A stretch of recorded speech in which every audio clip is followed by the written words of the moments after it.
काय प्रेक्षकांनो, ठरलं तर मग आणि नशीबवान या मालिकेचा महासंग भाग 2 आपण ऐकत आहोत. भाग 1 आपल्या चॅनलवर अपलोड झालेला आहे, तर भाग 2 किंवा पार्ट 2 आपण ऐकत आहोत. आता इकडे गिरिजेचे आई बाबा आणि त्याचसोबत तिचा भाऊ ह्या दोघांची सुद्धा सुटका केलेली असते, ती म्हणजेच की आपल्या अर्जुनने. आणि गिरिजाला आता सगळं काही आठवायला लागलेलं असतं की हे लग्न थांबवण्यासाठी हे सगळे कोण प्रयत्न करते. कारण गिरिजाच्या बाबांनी सांगितलं की त्यांना कशा पद्धतीने डांबून ठेवलंय आणि काय काय केलंय ते. त्यावर गिरिजाला सगळं काही झालेलं आठवतं. कशा पद्धतीने उर्वशी आत्ता हे सगळं करू शकतात, हे सगळं उर्वशी आत्तानेच केलं असेल हा मात्र विश्वास तिच्या मनामध्ये असतो. त्याचबरोबर त्या दिवशी आग लागली होती, हळद सांडली होती, मेहंदीमध्ये विघ्न आलं आणि सोबतच घराच्या वरच्या टोकाला सुद्धा आग लागली. हे एक नाही तर कितीतरी असे प्रकार घडले होते जे की आता गिरिजाला इथे आठवत होते. आणि ती मनामध्ये विचार करते, ह्या सगळ्या गोष्टीच्या मागे एकच व्यक्ती असू शकते, ती म्हणजेच की उर्वशी आत्या. उर्वशी आत्यालाच मी या घरामध्ये नकोय, मी ह्या घरची सून झालेली नकोय, मी रुद्राच्या आयुष्यात आलेली नकोय आणि त्यामुळेच त्या एवढ्या खालच्या थराला जाऊ शकतात. माझ्या वडिलांच्या आणि भावाच्या जीवावर ही उठलेली बाई, आज मी तिला माफ करणार नाही असं गिरिजांनी मनोमन ठरवलेलं असतं. त्यामुळे ती उठून उभी राहते आणि उठून उभी राहून लगेचच आता गिरिजा ही उर्वशीच्या समोर येऊन उभं राहिलेली असते. ती म्हणत असते, आज तुम्ही सगळ्या हद्दी पार केलेल्या आहेत.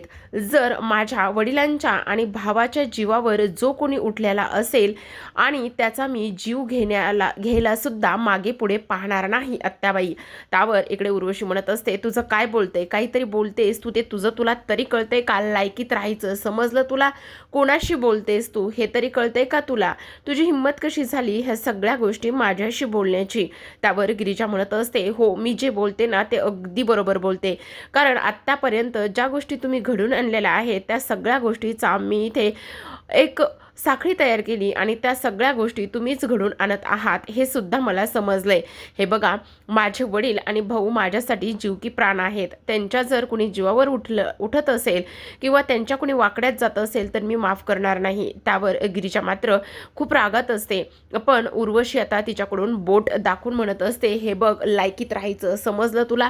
तुझी लायकी तरी आहे का इथे माझ्याशी ह्या सगळ्या काही गोष्टी इथे बोलण्याची? तू समजतेस कोण स्वतःला आणि तू असं कसं वागू शकतेस हे सुद्धा ती इथे बोलत असते. त्यावर आता इकडे गिरिजा म्हणत असते, हो, मी जे बोलते ते अगदी बरोबर बोलत आहे. तेव्हा उर्वशी म्हणत असते, दादासाहेब बघताय ना, ह्या मुलीला तुम्ही सून करून घेऊ इच्छितात. ही मुलगी तुमच्या बहिणीचा अपमान करते. ह्या मुलीला तुम्ही आपल्या घरची सून करून घेताय, रुद्रची बायको करून घेताय. त्यावर इकडे आता गिरिजा म्हणत असते, हे बघा, तुम्ही खूप चुकीचं बोलताय. तुमची हिंमत कशी झाली माझ्या वडिलांच्या आणि भावाच्या वाकड्यात जाण्याची? त्यावर आता दादासाहेब मात्र जे नागेश्वरराव आहेत ते मात्र चिडतात आणि उर्वशीचा हात पकडतात आणि म्हणत असतात, दिदे, आत्ताच्या आत्ता तुम्ही इथून चला, आत्ताच्या आत्ता चला म्हणून हाताला धरूनच खोलीकडे घेऊन जातात. इकडे रुद्र मात्र झालेल्या प्रकाराबद्दल गिरिजाची माफी मागत असतो. तो म्हणत असतो, गिरिजा, मी इथे आत्याच्या वतीने तुमच्याकडे समोर माफी मागत आहे. त्यांच्या वतीने मी माफी मागतो. प्लीज मला माफ करा. आत्याने असं वागायला नको होतं. यामध्ये तिची जेवढी चूक आहे तेवढीच माझी चूक आहे. त्यावर लगेच आता गिरिजा म्हणते, नाही, तुम्ही का माफी मागताय ह्या सगळ्या गोष्टीबद्दल? हे बघा, तुमची यामध्ये काहीच चूक नाही आहे. मला माहिती तुम्हाला हे सगळं काहीच माहिती नव्हतं. त्यावर लगेच आता इकडे नागेश्वरांनी उर्वशीच्या हाताला पकडलेलं असतं आणि नागेश्वरांनी उर्वशीच्या हाताला पकडल्यानंतर इकडे ती तिला खोलीमध्ये घेऊन जातात. इकडे उर्वशी खूप जीव ओतून म्हणत असते, काय करताय तुम्ही हे बघा, प्लीज असं करू नका दादासाहेब. ती मुलगी आपल्या घराच्या सून होण्याच्या योग्यतेची नाही आहे. तुम्ही का असं करताय? आणि त्याचबरोबर इकडे ती किती खालच्या थरातली आहे आणि त्याहूनही सगळ्यात महत्त्वाची गोष्ट म्हणजे की तिची फॅमिली आणि ह्या सगळ्या गोष्टी का असं करताय तुम्ही तिच्यासोबत जे काही कॉन्ट्रॅक्ट केलेला आहे त्यामुळे ती ह्या लग्नाला तयार झालेली आहे आणि रुद्रने सुद्धा त्यामुळेच होकार तर दिला नसेल ना. त्यावर आता नागेश्वर म्हणतात, हे बघा ताई, जे काही करायचं आहे ते आम्ही करू. आता तुम्हाला एवढे सगळे उपद्व्याप करायचे असतील ना तर तुम्ही इथे तुमच्या नवऱ्याची काळजी घ्या, त्यांची सेवा करा. लग्न होईपर्यंत तुम्ही या खोलीतून बाहेर सुद्धा पडायचं नाही, समजलं? तेव्हा मात्र इकडे जे काही प्रवास आहे त्यांना आनंद होत असतो. तर दुसऱ्या बाजूला आपण पाहतो की हे दोघेजण तपास करायला गेलेले असतात की जी गिरिजाचे बाबा आहेत त्यांना कोणी डांबून ठेवलं, काय केलं. तपास करत असतानाच तेवढ्यातच आता कल्पनाचा व्हिडिओ कॉल येतो अर्जुन म्हणत असतो आईचा आणि बाबांचा व्हिडिओ कॉल आहे, तेव्हा तो रिसीव्ह करतो आणि फोनवर दोघेसुद्धा बोलत असतात. आता फोनवर काय बोलत असतात तर इकडे बघा ना प्रेक्षकांनो, इथे ह्या लोकांनी कसं दाखवलंय. म्हणजे जी काही अस्मिता आहे, हे लोक इकडे लग्नाला आहेत आणि अस्मिताचं ताबडतोब शॉर्टकटमध्येच त्यांनी ढोळे जेवण उरकून घेतले बरं का. म्हणजे जास्त काय तर थांबछाम वगैरे करायला नको ना, म्हणून बहुतेक ह्या सगळ्या गोष्टी केलेल्या असाव्यात. आता इकडे ते म्हणत असतात की डोहाळे जेवणासाठी खरं तर नाही वाट पाहू शकलो, कारण कल्पना म्हणत असते डॉक्टरांनी सांगितले की तिला जास्त दगदग वगैरे ह्या सगळ्या काही गोष्टी नको आहेत ना, म्हणून आम्ही ताबडतोब डोहाळे जेवण उरकून घेण्याचा कार्यक्रम इथे पार पडलेला आहे. त्यावर बघ ना ही किती गोड गोंडस दिसत आहे. तेव्हा प्रतिमा म्हणत असते अरे आणखी खूप जास्त कार्यक्रम आहेत नंतर, त्या सगळ्या कार्यक्रमामध्ये इथे मामा आणि मामीशिवाय तर ते होणारच नाही ना, त्यानंतर तुम्हाला सगळ्यांना सगळं काही करायचं आहे असं प्रतिमा म्हणत असते. तर आता दुसऱ्या बाजूला आपण पाहतो हा महिपत मात्र खूपच जास्त टेन्शनमध्ये असतो बरं का. एकतर त्याच्या मोबाईलला इथे नेटवर्क नसतं आणि नेटवर्क नसल्यामुळे त्याला फोन करायचा असतो, पण फोनसुद्धा करता येत नाही, त्यामुळे तो खूप जास्त चिडचिड करत असतो. त्यात एवढी मोठी ती दाढी लावलेली, त्याबरोबर ते केस घातलेले, ह्या सगळ्या गोष्टीमुळे त्याला ना खूपच जास्त इरिटेट होत असतं. त्यामुळे तो एका झटक्यातच लावलेली दाढी आणि केस ते सगळं काही काढून टाकलेलं आहे बरं का. आता सगळ्या गोष्टी काढून टाकल्यानंतर फोनवर बोलण्यासाठी किंवा फोन लावण्यासाठी खिडकीपाशी येतो. आता खिडकीपाशी आल्यानंतर समोर पाहतो तर त्याला पाठमोरे अर्जुन आणि सायली दिसतात. तेवढ्यातच इकडे आता व्हिडिओ कॉल सुरू असतो आणि प्रतापला मात्र त्या खिडकीतला महिपत दिसतो. अर्जुनला आणि सायलीला दिसत नाही. पण प्रताप म्हणत असतात अरे अर्जुन तुझ्या पाठीमागे कोणतरी होतं. तेवढ्यातच अर्जुन म्हणत असतो कोण होतं बाबा. तेव्हा तो तिकडे पाठीमागे वळून पाहतो, पण वळून पाहिल्यानंतर त्याला कोणीच दिसत नाही. डॅड इथे तर कोणीच नाही, कोणाला पाहिलं तुम्ही. त्यावर प्रताप म्हणत असतात अरे अर्जुन हे बघ, मी आत्ता ना तिथे खिडकीमध्ये महिपतलाच पाहिलंय, महिपतच होता तिथे. काय काय सांगताय डॅड तुम्ही, महिपतला पाहिलंय तुम्ही इथे इथे कसं काय. हो मी तोच होता, खात्री आहे मला. त्यावर अर्जुन म्हणत असतो बरं ठीक आहे डॅड, आम्ही आता ठेवतो फोन, तुम्ही काळजी घ्या. तेव्हा प्रताप म्हणत असतात हे बघ अर्जुन काळजी घ्या आणि व्यवस्थित शोधा, जास्त दगदग करू नका बरं का. तेव्हा फोन ठेवला जातो. आता सायली म्हणत असते नक्की महिपतच असेल का, चला आपण त्याला शोधायला जाऊयात. तेव्हा ते दोघेजण सुद्धा त्या खोलीच्या ठिकाणी जात असतात. आता वाकून पाहतात पण कोणीच त्यांना व्यवस्थित काही फारसं दिसत नाही बरं का. पण तेवढ्यातच आपला नागेश्वर तिथे येते. आता नागेश्वर तिथे आल्यानंतर आपण पाहतो की नागेश्वर त्यांच्यासमोर येऊन उभे राहतो आणि म्हणत असतो काय पाहुणं इकडे कुठे, काय चाललंय तुमचं, काय हवंय काय तुम्हाला. अहो आपलं लगीन घर तिकडं आहे आणि तुम्ही इकडे काय करताय. आणि त्यावर अर्जुन म्हणत असतो नाही काही नाही, आम्हाला इकडे कुणी राहते का, काय आहे इकडे. अहो काय आहे काय, इकडे आपलं स्टोर रूम आहे, बघायचं आहे का तुम्हाला, चला दाखवतो. तिथे आपल्या जनावरांचं खोरं फावडं, त्याबरोबर टोपलं घमेले, त्यानंतर गुरांचा चारा, खत पाणी, हे सगळ्या गोष्टी आहेत, तुम्हाला बघायच्या का. चला तुम्ही आता शहरात राहताय पनवेलला, तुम्हाला कुठे तिकडे बघायला जमत असेल तर चला, तुम्हाला जर बघायचं असेल ना तर मी घेऊन जातो. तेव्हा अर्जुन म्हणतो नाही असू द्या, मी आपलं म्हटलं इकडे काय आहे. अहो तेच तर असणार आहे, बाकी कुठे काय. बरं तू हे बघा सुनबाई, मला ना तुमचे खूप आभार मानायचे होते. सायलीकडे हात जोडून म्हणतो का कशासाठी. खरं तर तुम्ही ना आमच्या होणाऱ्या सुनबाईला हळदीसाठी खूप छान रेडी केलं बघा, खूप छान मेकअप केला. तेव्हा सायली आणि अर्जुन म्हणत असतात त्यात आभार मानायचे काय एवढे, ते तर आम्ही त्याच्यासाठीच तर आलेलो आहोत ना. बरं चला मी येतो असं म्हणून ते दोघेजण सुद्धा आतमध्ये निघून जातात. आता नागेश्वर मात्र आतमध्ये जात असतो, कारण इकडे अर्जुन आणि सायलीने ह्या गोष्टी सांगितलेल्या असतात ना त्यामुळे. तर आता आपण दुसऱ्या बाजूला पाहतो की इकडे वासंती गिरिजाला समजावून सांगत असते आणि तेवढ्यातच आपली विशाखा मैत्रीण तिथे आलेली असते. आता विशाखा मात्र हळदीला नसते आणि मेहंदीला नसते. ह्या दोन कार्यक्रमासाठी नसल्यामुळे आपली गिरिजा तिच्यावर म्हणजे चिडलेली असते, कारण सख्खी मैत्रीण आहे एवढी जीवाभावाची आणि तीच नाही आहे म्हटल्यावर. आता विशाखा आल्याबरोबर कान पकडते आणि तिला स्वारीसुद्धा म्हणत असते स्वारी ग स्वारी, मला यायला जमलं नाही, खरं सांगते तुला. अगं घरी एवढी कामं होती ना आणि आईने एक्स्ट्राची कामं लावली होती, त्यामुळे आता तू नको काळजी करू बाई. आता मी आली ना, मग इथून पुढचे सगळे विधी आणि सगळे कार्यक्रम मस्त आपण भन्नाट एन्जॉय करूयात असं विशाखा म्हणत असते. तेवढ्यातच समोरून सायली आणि अर्जुन आलेले दिसतात. त्यावर लगेच आता इकडे जी गिरिजा आहे ती म्हणत असते सायलीताई खरंच तुझ्या आभार ना कुठल्या शब्दात मानू तेच मला कळत नाही बघ. तेव्हा सायली म्हणत असते अगं मग मानतेसच कशाला, काही गरज नाही आभार वगैरे मानायची. पण तरीसुद्धा गं तुम्ही ज्याच्या मागे शोधायला गेला होता ते तुम्हाला तो माणूस सापडला का. नाही ना सापडला, असू दे सापडेल नंतर. तेवढ्यातच आपण पाहतो की इकडे ही कोण, हीच माझी ती मैत्रीण विशाखा. अच्छा सायली म्हणत असते हो गिरिजाच्या तोंडून तुझं कौतुक खूप वेळा ऐकलं आहे. तेव्हा बाई तू आता इकडे संगीताला तर थांबणार आहेस ना. तेव्हा सायली म्हणत असते, हो मग डबल मजा, डबल धमाका होणार आहे, संगीतालाही थांबणार आहे तर.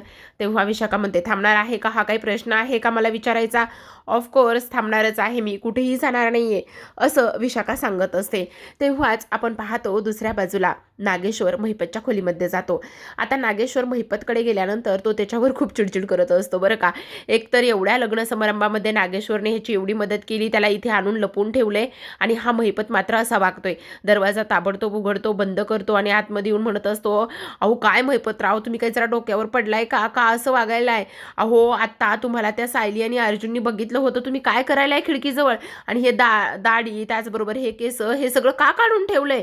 त्यावर महिपत म्हणत असतो, काय करणार, तुम्ही मला ह्या बंद खोलीमध्ये ठेवलंय, एकतर त्या फोनला एक काडी रेंज आहे, कसं बसं खिडकीत गेलो तर 2 काड्या रेंज आली, मला अर्जंटमध्ये फोन करायचा होता म्हणून गेलो होतो. अहो पण ते सगळं खरं आहे, ते अर्जुन आणि सायली चौकशी करत होते. काय अर्जुन आणि सायली, त्यांनी मला पाहिलं तर नाही ना? त्यावर नागेश्वर म्हणत असतो, नाही पाहिलं, कसं बसं मी इथे सावरून नेण्याचा प्रयत्न केलाय, पण तुम्ही मात्र इथे आता थोडंसं सावध राहायला पाहिजे, समजलं का? तुम्ही ह्या अशा गोष्टी इथे करायला नाही पाहिजे.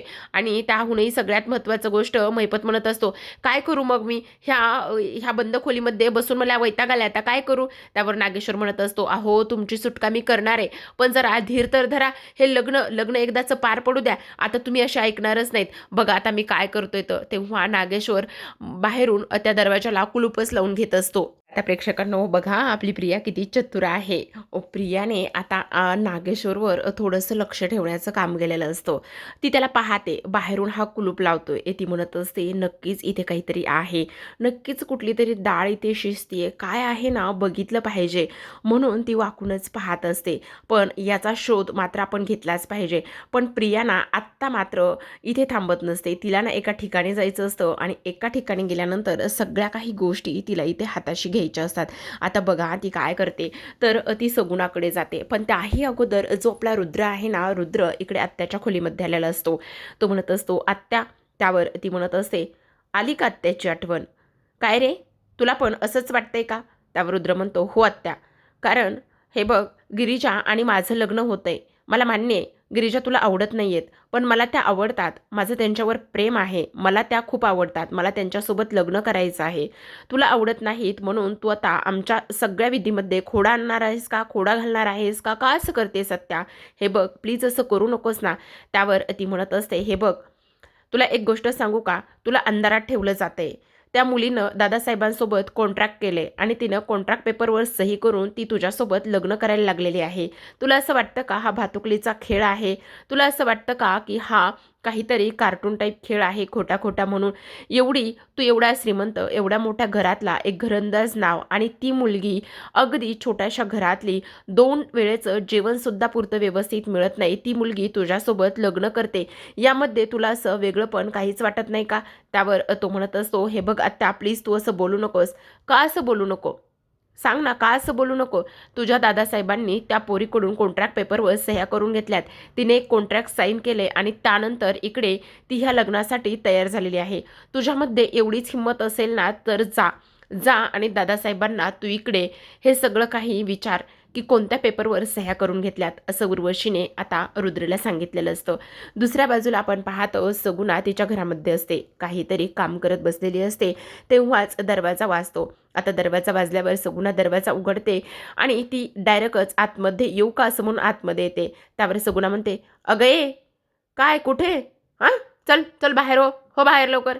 पण प्रिया आपली कशी माहिती ना, तिला जे काही करायचं आहे ते ती सध्या करूनच घेते, आणि लगेच एक पाऊल आतमध्ये टाकते, आणि ती म्हणत असते, तुम्ही सगुणा ना? हो मी सगुणाच आहे, पण तू कोण आहेस ते तरी सांग. ऐका ना, माझं तुमच्याकडे एक काम होतं. कसलं काम? चल बाहेर हो लवकर. कोण आहेस तू, कोण तू, झिपरी कुठली? हे बघा ना, हा मोबाईलमधला फोटो पहा, ह्या माणसाला तुम्ही कुठे पाहिलंय का? मला असं कळलं की मी इकडे चौकशी केल्यानंतर हा माणूस तुम्हाला भेटायला आला होता, आणि ह्या तुमचं आणि त्याचं भेट झाली. त्यावर लगेच आता फोटो दाखवल्यावर सगुणाला आठवतो, हा महिपत आहे आणि नागेश्वरचा माणूस आहे, त्या नागेश्वरनेच आता हिला पाठवले असेल. लगेच आता सगुणा म्हणत असते, ए त्या नागेनेच तुला पण पाठवलंय ना? त्यावर प्रिया म्हणत असते, कोण नाग्या? नाही नाही नाही नाही, हे बघा, नाही नाही, अगं तोच तो नागेश्वर, हा त्याचाच तर माणूस आहे ना, तो नागेश्वर घोरपड्याचा माणूस आहे हे. त्यावर प्रिया म्हणत असते, काय? हा नागेश्वर घोरपड्याचा माणूस आहे? तुम्ही कसं ओळखता याला? ए बाई, मी ओळखत फिरकत काही नाहीये, चल चालती हो. आणि काय ग, उठलं सुटलं असं कोणाच्याही घरामध्ये येतेस का? आणि जर त्या नाग्याने तुला पाठवलेलं असेल ना, तर तुला मी जिती सोडणार नाहीये बघ आता. चालती होतेस की नाही इथून? चल चालती हो. तर आता मी तुकडे तुकडेच करते, थांब. असं म्हणून आता सगुणा प्रियाच्या हाताला धरते. तेव्हा प्रियाची तत्पपत झालेली असते. ती म्हणत असते, अहो काय करताय तुम्ही, काय करताय, सोडा मला, मला कोणी नाही पाठवलं, कोणी नाही पाठवलं, मी जाते जाते. तुझं हे तोंड आहे ना, ते तोंड बाजूला करायचं, चल चल तोंड घेऊन निघून जायचं इथून, असं सगुणा म्हणत असते. त्यावर लगेचच आता प्रिया ताबडतोब उलट्या पावली बाहेरच निघते बरं का. पटकन पायामध्ये चप्पल घालते आणि जाता जाता म्हणत असते, ओ हे तुमचं तोंड आणि त्याचबरोबर ही तुमची धमकी आणि हा तुमचा दरवाजा बंद करून घ्या, चालले मी. असं म्हणून प्रिया लागलीच तिथून निघून जाते. आता सगुणा म्हणत असते, ह्या नाग्याच्या कुरघोड्या वाढलेल्याच आहेत. ह्या नाग्याने ह्या पुरीला पण पाठवलेलं असेल ना, तर ह्याला पलटवार दिलाच पाहिजे, असं सगुणा बोलत असते. आपण दुसऱ्या बाजूला पाहतो, नागेश्वरने कुलूप घालून आलेला असतो आणि तेव्हा समोर बसलेल्या अर्जुन आणि सायलीला तो आभार मानत असतो. तो म्हणत असतो, पाहुणं खरंच तुमचे मनापासून आभार बरं का, तुम्ही आमच्या वेह्यांची सुखरूप सुटका केली. त्यामुळे त्यावर अर्जुन म्हणत असतो, अहो असू द्या ना, त्यात काय एवढं नाही, पण मी आता तुम्हाला वचन देतो बरं का, शब्द देतो की आता इथे रुद्र आणि गिरिजेच्या लग्नामध्ये कोणतंही विघ्न येणार नाही. तुम्ही अजिबात काळजी करू नका, लग्न हे निर्विघ्नपणेच पार पडेल. त्यावर अर्जुन आणि सायली म्हणत असतात, हो ते तर होणारच आहे. पण तेवढ्यातच रुद्र आता उर्वशीच्या खोलीतून बाहेर आलेला असतो आणि आल्याबरोबर तो म्हणत असतो, आबासाहेब मला तुमच्याशी थोडंसं बोलायचं आहे. हे लग्न करण्याआधी मला तुमच्याशी थोडंसं बोलायचं आहे. काय झालं, बोला ना. हे बघा, उद्या जर लग्न होणार असेल तर त्याआधी मला तुमच्याकडून काही सत्य जाणून घ्यायचं आहे. कोणाला काही प्रॉब्लेम नसेल तरीसुद्धा मला तुम्हाला एक गोष्ट विचारायची. बोला ना, काय बोलायचं आहे. त्यावर वासंती मध्येच म्हणत असते, अरे रुद्र, काय हे, उद्यावर लग्न आले आणि आता तू का बोलतोयस. मला एक गोष्ट सांगा आबासाहेब, तुम्ही गिरिजांकडून कुठल्या कॉन्ट्रॅक्ट पेपरवर सह्या घेतल्या आहेत का? तुमच्यामध्ये आणि गिरिजामध्ये कोणतं कॉन्ट्रॅक्ट झाला आहे का? असं म्हटल्याबरोबर गिरिजाला तर खूप जास्त त्रास होत असतो. तिला खूप टेन्शन आलेलं असतं. आता बिचारी ह्या सगळ्या प्रश्नावर काय उत्तर देईल हो, तिला तर काहीही कळत नसतं. तेव्हा इकडे रुद्र पुन्हा म्हणत असतो, गिरिजा सांगा ना, तुम्ही सांगा. आबासाहेबांनी इकडे कुठल्या कॉन्ट्रॅक्ट पेपरवर तुमच्याकडून सह्या करून घेतल्यात का? तेव्हाच गिरिजाला असं आठवत असतं की इथे त्यांनी सांगितलेलं असतं की काही जरी झालं तरीसुद्धा जे कॉन्ट्रॅक्ट झालेलं आहे ते आपल्या दोघांमध्येच होणार आहे आणि ह्या कॉन्ट्रॅक्टमध्ये दुसरं तिसरं माणूस कोणी येणार नाही किंवा तुम्ही ह्या सगळ्या गोष्टी कोणालाही सांगणार नाही, असं इथे आबासाहेबांनी गिरिजांकडून वचन घेतलेलं असतं. गिरिजाला हे वचन आठवतं आणि तेव्हा तिला खूपच मोठा धक्का बसतो. ती विचार करते, आता काय सांगू मी, काय नाही. त्यावर सायली तिला म्हणत असते, हे बघ गिरिजा, आत्ता तुला ज्या प्रश्नांची उत्तरं विचारली आहेत त्या प्रश्नांची उत्तरं तुला द्यावीच लागणार आहेत. तू गप्प बसू नकोस, दे, तू उत्तरं दे प्लीज. हे बघ रुद्र, तुला काहीतरी विचारतायत आणि ते तुला सांगणं गरजेचं आहे, असं सायली विचारते. पण गिरिजा मात्र काहीच बोलत नाही, कारण तिने असंही सांगितलेलं असतं की हा जो काही करार झालेला आहे तो फक्त आपल्या दोघांमध्येच राहणार आहे, यामध्ये तिसऱ्या माणसाला ते कळता कामा नये. तेव्हा रुद्र विचारत असतो, बोला दादासाहेब, सांगा, मला सांगा, तुमच्यामध्ये आणि गिरिजामध्ये कुठलं कॉन्ट्रॅक्ट झालं आहे का? तुमच्या दबावाखाली येऊन गिरिजा ह्या लग्नाला तयार झाल्या आहेत का? त्यावर दादासाहेब म्हणत असतात, काय चाललंय तुमचं हे सगळं? अहो, त्यांच्यात आणि आमच्यात कॉन्ट्रॅक्ट होण्यासारखं त्यांच्याकडे अशी कोणती किती प्रॉपर्टी आहे की जी आम्ही आमच्या नावावर करून घेणार आहोत आणि लिहून घेणार आहोत? सांगा ना, बोला बोला, जरा द्या या प्रश्नांची उत्तरं. पण आता तरीसुद्धा रुद्र काही केले शांत बसत नाही. तो म्हणत असतो, दादासाहेब सॉरी, तुम्हाला सर्वांसमोर मी एक प्रश्न विचारतोय, पण ते गरजेचं आहे. तुम्ही जे गिरिजासोबत कॉन्ट्रॅक्ट केला आहे तो कॉन्ट्रॅक्ट पेपर मला इथे वाचायचा आहे. तो कॉन्ट्रॅक्ट पेपर वाचल्याशिवाय मी लग्न गिरिजासोबत करणार नाही, असं स्पष्टपणे आता रुद्रने सांगितलेलं असतं.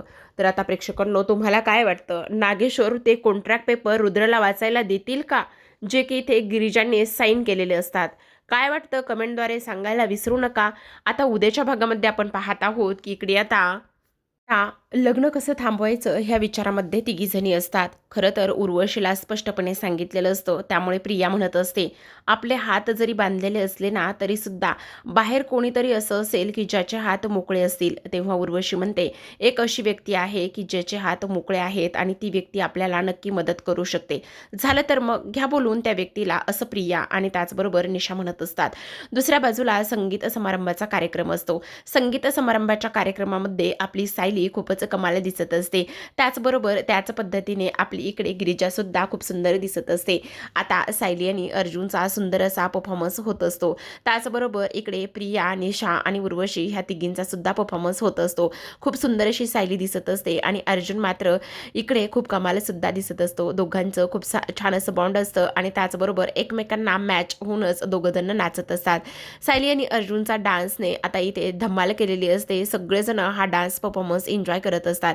डान्स करत असतानाच आता आपल्या अर्जुनने मात्र सायलीच्या हातामध्ये एक छोटंसं गुलाबाचं फूल दिलेलं असतं आणि तेव्हा हा क्षण सगळ्यांसाठी खूपच एन्जॉय झालेला असतो. तर आता दुसऱ्या बाजूला मात्र आपल्या उर्वशीने त्या माणसाला बोलावून घेतलेलं असतं आणि त्या माणसाला, त्या मुलाला बोलावून घेतल्यानंतर इकडे ती काय करायचं, कशा पद्धतीने ह्या सगळ्या गोष्टी करायच्या हे सगळं काही ती सांगत असते. काही जरी झालं गिरिजा आणि रुद्रचं लग्न होता कामा नये असं सांगितलेलं असतं. हा तोच मुलगा असतो जो की गिरिजाचा मजनू असतो. गिरिजाच्या प्रेमात आंधळा झालेला असतो आणि त्याला गिरिजा हवी असते आणि गिरिजा मात्र ह्याला बऱ्याच वेळा टाळत आलेली असते. हा तिला त्रास देत असतो, तिच्या मागे पुढे करत असतो आणि हाच तो मुलगा असतो आणि आज उर्वशीने त्याच संधीचा फायदा घेतलेला असतो आणि त्याच संधीचा फायदा घेऊन पुन्हा एकदा लग्नामध्ये खोडा काढण्याचा इथे प्रयत्न उर्वशीने केलेला असतो. आता इकडे गिरिजा आणि त्याचबरोबर रुद्रचा डान्स सुरू असतो.